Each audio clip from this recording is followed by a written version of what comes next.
Hi, I'm back with another long-awaited vlog. I have a friend over on Google Plus that asked me when I was going to do another one.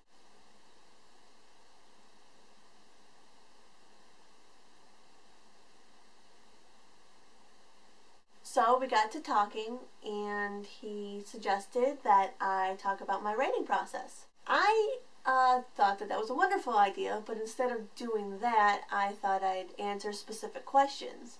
So I told him to ask me 5 questions, and he did, and this video is me answering those 5 questions. So let's get started. Question number 1 is, what is your biggest source of inspiration? I'd have to say my biggest source of inspiration is music. I get a lot of ideas from the lyrics and the tone of the song, the message.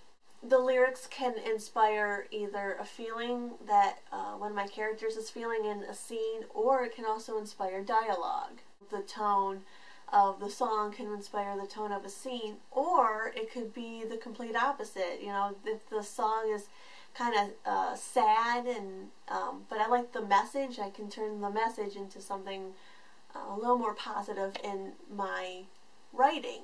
I actually have a list of songs on a piece of paper written up here that inspired something in something I wrote. There's a song that says, "Write a letter to make it better." That actually inspired the end of my finished novel.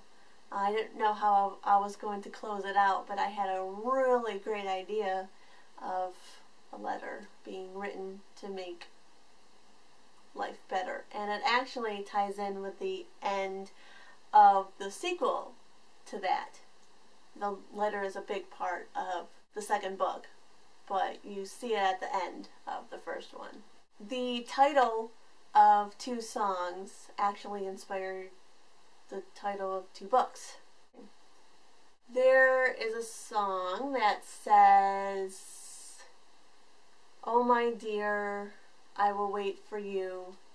Grace tonight." It'd be nice if I could pronounce words. Oh my dear,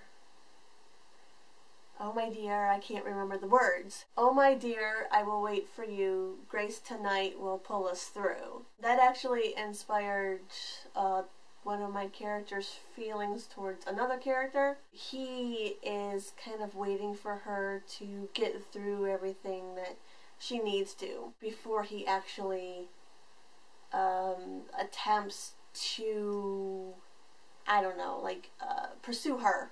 That's what I'm trying to say. He's saying, "I'm going to wait for you and you're going to pull through this, and when you're ready, that's when I'll try and like move this relationship along." And of course, Jesse's girl, because one of my characters likes a girl who likes a guy named Jesse, and he's always pined for her. So it's kind of, that, love triangle type of thing. And yes, I do have a love triangle, and we'll see what happens, which way the girl goes.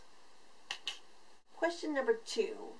When writing fiction, do you ever draw on real life for your characters, using people or amalgamations of people you know? What does amalgamation mean?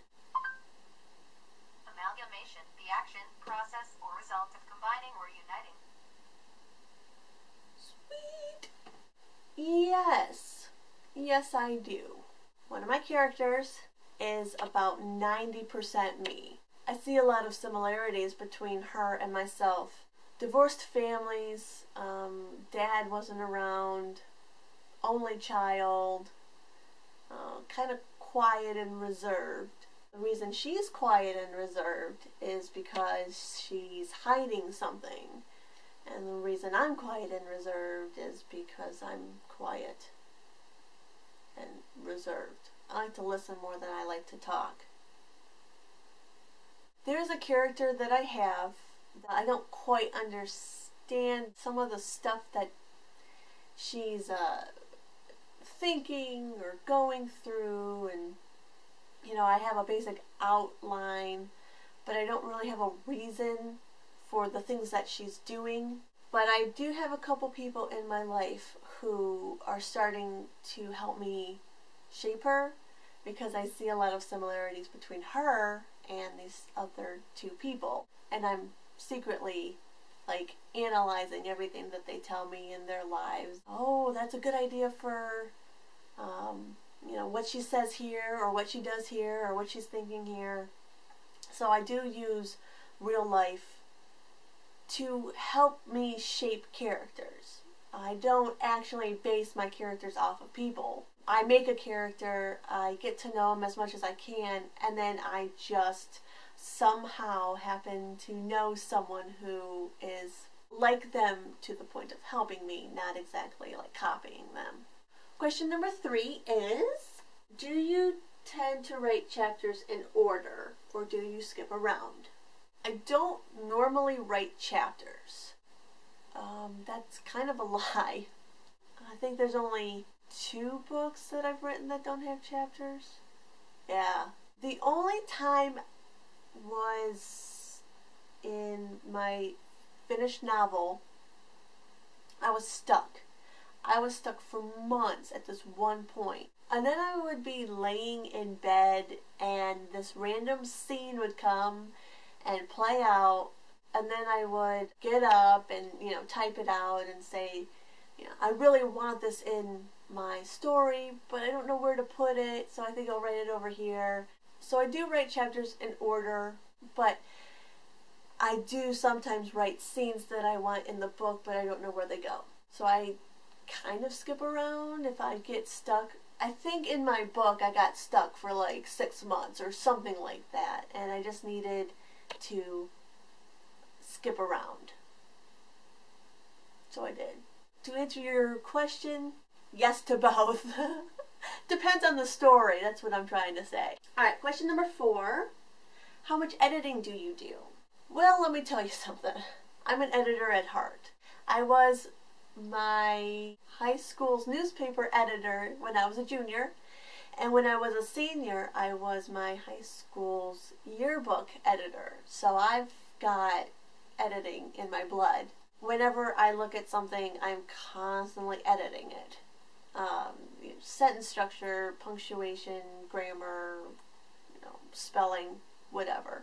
My inner editor is always on. I've always heard that you're supposed to turn it off when you write your first draft because it's not supposed to be perfect. Yeah, I think that button has been broken for a while because it won't turn off. Like every time that I turn it off, it's got a mind of its own, and it's like, what did you just do there? You can't turn me off. I can spot plot holes and characterization and developmental stuff. Developmental? That just sounds weird to me.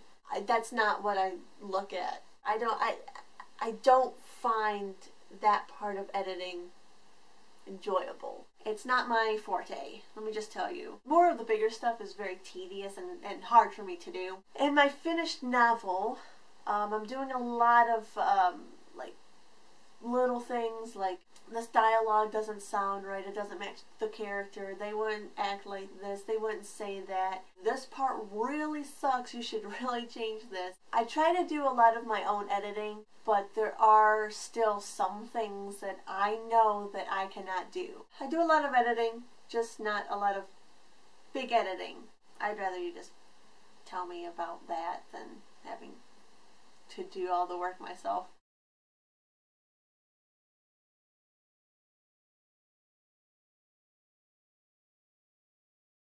Last question. Question number 5. How often do you pause when you're working on something? Or do you tend to have long writing sessions without any interruptions? I take breaks about every 5 minutes. No lie there. I try not to, but I do have a lot of interruptions. That's why I like to write at night. Everyone's asleep, no one's bothering me.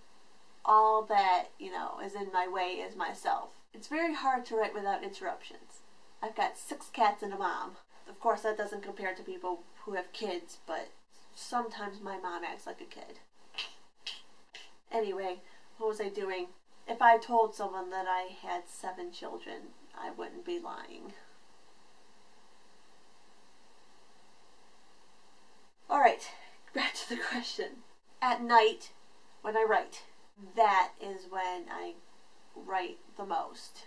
I will sit here at my beautiful writing desk and I will write for a good half an hour, 45 minutes straight, because no interruptions, nothing. Sometimes when I write, when I'm on a roll, I will need to stop, collect my thoughts, go back. I'm trying to think here. What am I thinking? I don't know. I take breaks a lot in the morning and hardly ever at night.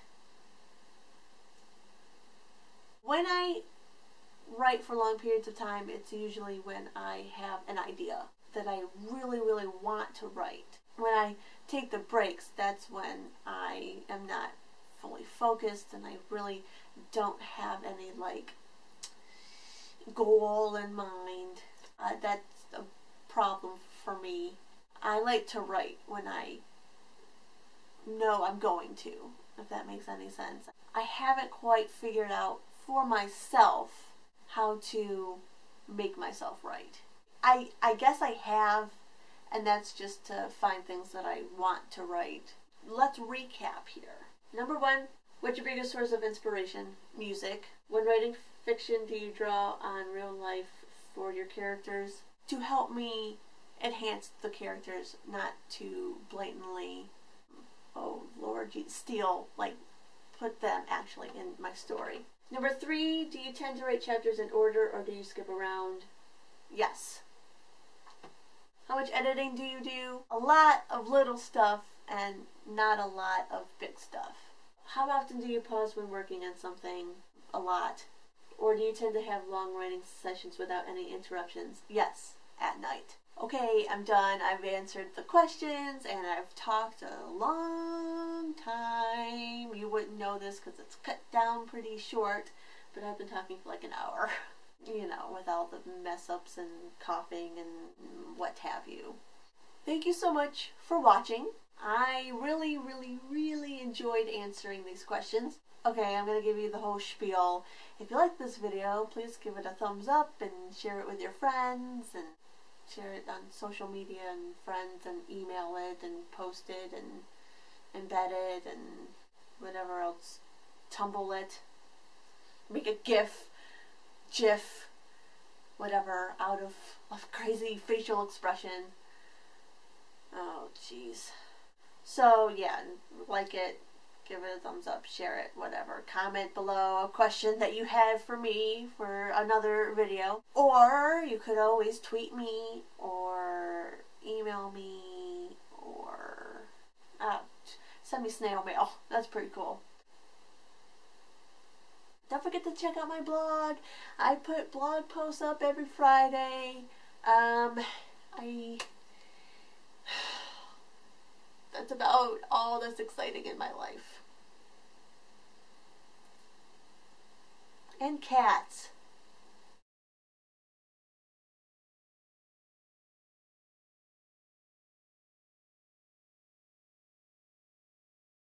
In the winter time, I have an electric blanket on my bed.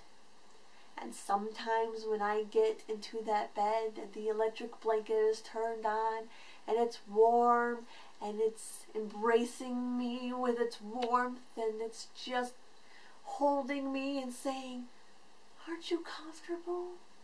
I respond with, "Yes, yes I am." And then I fall asleep and I don't write. How I get any writing done, I don't know. So that's why I come downstairs into my lovely room. I turn on the heater and I turn off the light up ahead and I turn on my light at my desk. And I go, "No, bed, you will not, put me to sleep. Not tonight." But now that it's springtime, I tend to write more in the spring because that's my favorite season. It's beautiful, it's not too hot, not too cold, and I mean it's just like the perfect writing season for me. It's very rare that I write in the winter. I don't think I wrote last summer because I worked a lot, and I mean a lot. And when I work, I tend to be very uninspired. When I get home, I'm very tired, and I just want to unwind, and I'm so drained. In the fall, that's when I start to kind of die down on my writing, because I just got through summer, and I'm just going into winter. I don't know. I'm a little strange. Question number 6. What season do you write the most in? And that's spring.